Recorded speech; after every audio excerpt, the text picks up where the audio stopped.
दोस्तों, आज की हॉरर स्टोरी सुनाने से पहले मैं आपको एक इंटरेस्टिंग सा स्टैट बताना चाहता हूँ। हमारी कहानियां देखने वाले 80 पर लोग ऐसे हैं जो हमारी वीडियोस एंजॉय तो करते हैं, लेकिन उन्होंने हमारा चैनल अभी तक सब्सक्राइब नहीं किया है। अगर आप उन 80 पर लोगों में से हैं तो बस आपको एक छोटा सा काम करना है। इस वीडियो के नीचे आपको एक सब्सक्राइब बटन दिख रहा होगा। बस उस सब्सक्राइब बटन को दबाना है, बस इतना सा काम करना है आपको। और लगे हाँ तो बेल आइकन भी प्रेस कर देना, ताकि हमारी लेटेस्ट वीडियो आते ही आपको सबसे पहले पता चले। लंबी डेयर माइंस ये कहानी अली नाम के एक टूर गाइड और उसके असिस्टेंट दीपक के साथ 2016 में घटी एक सच्ची कहानी पर बेस्ड है। अली को बचपन से ही घूमने और कहानियां सुनाने का बहुत शौक था, जिसके चलते वो एक टूर गाइड बन गया। अली हमेशा अपने टूरिस्ट के ग्रुप को नई नई छुपी हुई जगहें लेकर जाता था, और टूरिस्ट भी उसकी कंपनी बहुत एंजॉय करते थे। ऐसी ही एक छुपी हुई जगह ढूंढते हुए अली अपने असिस्टेंट दीपक के साथ मसूरी के पहाड़ों में पहुंच गया। और उन पहाड़ों में थी इंडिया की सबसे हंटेड जगहों में से एक लंबी देहर माइल्स। अली ने डिसाइड किया कि वह इस जगह को खुद एक्सप्लोर करेगा, और फिर अपने टूरिस्ट को भी एक हंटेड टूर पर ले जाकर उन्हें कुछ नया और अलग एक्सपीरियंस देगा। दोनों तरफ से पहाड़ों और जंगलों से घिरी हुई लंबी देहर माइंस जितनी सुंदर थी, उससे जुड़े किस्से उतने ही डरावने थे। कई लोगों ने उसे बताया कि माइंस का इलाका सच में भूतिया है। लंबी देहर माइंस को ब्रिटिशर्स ने बनवाया था, और वहां लाइमस्टोन माइनिंग होती थी। ब्रिटिशर्स माइन वर्कर्स को बहुत बुरी तरह ट्रीट करते थे, और वहां काम करने की कंडीशंस बहुत ही अनसेफ थी। 1947 में अंग्रेज तो चले गए, लेकिन इन माइन वर्कर्स का एक्सप्लॉयटेशन, उनका शोषण खत्म नहीं हुआ। धीरे धीरे वहां काम कर रहे वर्कर्स को लंग इन्फेक्शन होने लगे। वर्कर्स की तबीयत खराब रहती थी, और वह पूरे दिन खांसते रहते थे, लेकिन फिर भी उनसे दिन रात काम करवाया जाता था। इसी वजह से 1990 तक करीब 500 वर्कर्स और उनके परिवार वालों की मौत हो गई। इतनी सारी डेथ्स के बाद गवर्नमेंट ने फाइनली इन माइंस को हमेशा हमेशा के लिए बंद कर दिया। लेकिन बंद होने के बावजूद लोगों को उन माइंस के आसपास से दर्द में किसी के चीखने, चिल्लाने और खांसने की आवाज़ें आती हैं। और तो और, जब से यह माइंस बंद हुई तब से यहाँ कार एक्सीडेंट्स भी बहुत ज़्यादा बढ़ने लगे। कहते हैं कि तब से जब भी कोई उन माइंस के पास जाता है, या तो वह पागल हो जाता है या अपनी जान खो बैठता है। धीरे धीरे लोग मानने लगे कि वहां आज भी 500 वर्कर्स की आत्माएं कैद हैं, और तभी से इस जगह को इंडिया की सबसे हंटेड जगहों में से एक माना जाता है। लेकिन अली इन सब बातों में नहीं मानता। उसे तो बस इस जगह की कहानी में दिलचस्पी थी। उसने सोचा कि यह उसके टूरिस्ट के लिए बिल्कुल ही अलग और नया एक्सपीरियंस होगा। शाम होते ही वह अपने असिस्टेंट दीपक के साथ लंबी देहर माइंस की तरफ निकल गया। अंधेरे के साथ दिन के शोर के बदले रूह चीर देने वाला सन्नाटा चारों ओर फैल गया था। वहां पहुंचकर अली को माइंस की एंट्रेंस नजर आई। वह बस थोड़ा अंदर तक जाकर माइंस को देखना चाहता था, और जलाकर वो अंदर चला गया। दीपक भी उसके पीछे पीछे चला गया, लेकिन दीपक को माइंस में घुसते ही ऐसा लगा कि जैसे कोई काली परछाई उसके सामने से गुजरी हो। वो परछाई इतनी तेजी से गुजरी कि उसे समझ ही नहीं आया कि आखिर हुआ क्या। उसने अली को कुछ नहीं बताया, लेकिन उसके बाद से उसके सर में एक अजीब सा भारीपन होने लगा था। अचानक उसका सर दर्द इतना बढ़ गया कि वह वहीं नीचे बैठ गया।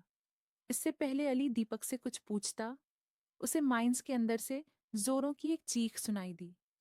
वह फौरन उस चीख के पीछे पीछे माइंस के और अंदर चला गया। जैसे जैसे अली उस चीख के पास जा रहा था, उसे अपने आसपास किसी की प्रेजेंस बहुत स्ट्रंग फील होने लगी थी। तभी अचानक वो रुका, और उसे दिखा कि एक छोटी लड़की एक बहुत बड़े पत्थर के पास बैठी किसी गुड़िया से खेल रही है। उस पत्थर के पीछे और भी कोई औरत बैठी है, जो कि उस बच्ची के बाल सहला रही है और कुछ गुनगुना रही है। लेकिन जैसे ही अली उसके पास गया तो उस औरत ने गुनगुनाना बंद कर दिया और अपने हाथ पीछे को खींच लिए। जब अली उस पत्थर के सामने पहुंचा तो उसके पैरों तले जमीन खिसक गई, क्योंकि वहां कोई बैठ ही नहीं था। वह बच्ची एकदम से वहां से उठी और चीखती हुई माइंड की एक दीवार में जाकर कहीं गायब हो गई। यह वही चीख थी जिसे सुनकर अली वहां तक आया था। एक पल को अली को अपनी आंखों पर यकीन ही नहीं हुआ कि उसने अभी क्या देख लिया था। तभी अली को दिखा कि दीपक रंगता हुआ उसके पास आ रहा है। दीपक की आंखें बिल्कुल सफेद हो चुकी थीं और और वो दर्द में बुरी तरह खास रहा था। ऐसा लग रहा था कि जैसे किसी आत्मा ने दीपक को पोजेस कर लिया हो। अचानक से दीपक पागलों की तरह अपना सर दीवार में मारने लगा और हंसते हुए अली को देखने लगा। अली जो देख रहा था, उसे देखकर वो घबरा उठा था। तभी अली को पीछे से एक जोर का धक्का लगा, लेकिन जब वो पीछे मुड़ा तो वहां कोई नहीं था। फिर अचानक ही अली माइंस के और अंदर खींचा चला गया। वो अब माइंस के और अंदर आ चुका था, जिस ढलान से फिसल के वो नीचे गिरा था। अब उस रास्ते ऊपर जाना नामुमकिन था, तो अली हिम्मत करके माइन से बाहर निकलने का रास्ता ढूंढने लगा। एकदम से उसे बहुत सारे लोगों की आवाज आने लगी। उस माइन के अंदर बहुत सारे लोग वर्कर्स की यूनिफॉर्म पहनकर काम कर रहे थे, पर अली के वहां आते ही वो सब अपनी जगह पर ही रुक गए और अली को घूर कर देखने लगे। इससे पहले अली कुछ कर पाता, उन सभी माइन वर्कर्स ने एक साथ जोर जोर से दर्द में रोना और खांसना शुरू कर दिया। वह आवाजें पूरी माइन में गूंजने लगी थीं। अली डर के मारे कपकपाने लगा। उसे समझ आ गया था कि वह सारी कहानियां सच हैं, जो कहती हैं कि उन माइंस में 5,000 से ज्यादा माइन वर्कर्स की आत्माएं कैद हैं। उसे यह भी समझ आ गया था कि वह सारे वर्कर्स जो उसके सामने थे वह जिंदा नहीं, बल्कि सब के सब मर चुके हैं। उन सभी वर्कर्स की आंखें लाल होने लगीं और धीरे धीरे वह वर्कर्स अपना दम तोड़ने लगे। अली बस किसी तरह वहां से निकलना चाहता था, लेकिन वह रास्ता खत्म ही नहीं हो रहा था। धीरे धीरे वो माइंड वर्कर्स बढ़ते गए और पूरी माइंड्स लोगों से भर गई।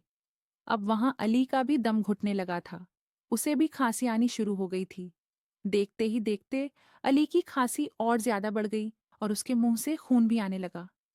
माइंस में मौजूद वह सभी वर्कर्स धीरे धीरे अली के करीब आने लगे। अली जोर जोर से मदद की पुकार करता गया। वो अपनी पूरी जान लगाकर सिर्फ चिल्ला रहा और चिल्लाते चिल्लाते वह बेहोश हो गया। अली की आंख अगले दिन एक हॉस्पिटल में खुली। दीपक उसके पास ही बैठा था। उसने कहा कि उसके सर में अचानक से बहुत तेज दर्द शुरू हो गया था और इसीलिए वह माइंड से बाहर निकल गया था। बाहर जाते ही उसका दर्द ठीक हो गया और वह बाहर ही बैठा अली का इंतजार करने लगा। लेकिन जब अली बहुत देर तक वापस नहीं आया तो दीपक 2-3 लोकल्स को लेकर माइंस के अंदर चला गया और उसे माइंस के अंदर एक कोने में अली बेहोश पड़ा मिला। अली ने अपने साथ हुआ पूरा किस्सा जब दीपक को बताया तो दीपक के होश उड़ गए। उन दोनों ने उस दिन तय कर लिया कि वह फिर कभी लंबी दहर माइंस नहीं जाएंगे। दोस्तों, अगर आपको हमारी यह कहानी अच्छी लगी तो आपको हमारा horror story teller Akshay Vashishtha के साथ किया हुआ लेटेस्ट पॉडकास्ट बहुत पसंद आएगा। अक्षय ने हमें बहुत ही क्रेजी हॉरर स्टोरी सुनाई है।